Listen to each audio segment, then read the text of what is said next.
one more thing, please be very clear, this chewing gum also is directly related to inner chattering.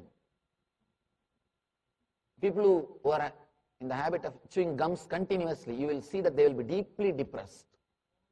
Depression and chewing gum are very closely connected. Let it be very clear. Now, I am not making fun, I am telling the truth. I am telling the truth because when you can't handle your inner chattering, you want some way to relax. And same way the biting the nails, expressing your violence. You are expressing your violence because the finger and the nail and the teeth, they both are directly connected to violence. When you are an animal, you use your nails and the teeth to express your violence. Now you are cultured, you can't bite anybody. Somebody will sue you. You can't bite others. You can't scratch others. So what to do? Bite your own nails. It's an indirect way of expressing your violence. Chewing gum is directly related to inner chattering.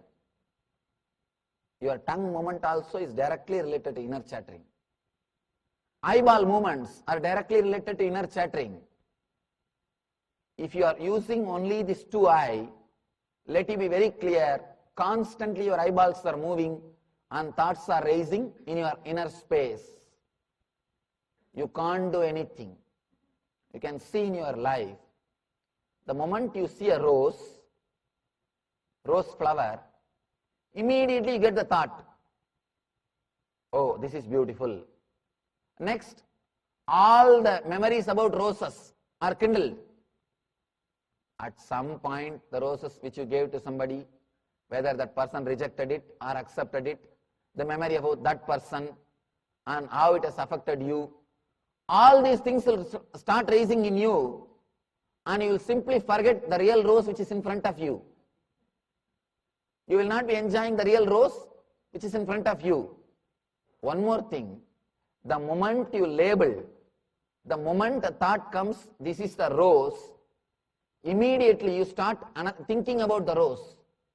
You miss that very flower itself, the beauty, the very flower. You simply forget about it. You don't enjoy that flower anymore. You start thinking, verbalizing about that flower. All your memories related to roses will come up. You will be sitting and talking within yourself about all these things. Let you be very clear. The moment you start creating words in you, you stop enjoying the flower. You stop enjoying it. You are no more connected to the flower. The flower is there, but you are thinking about something else.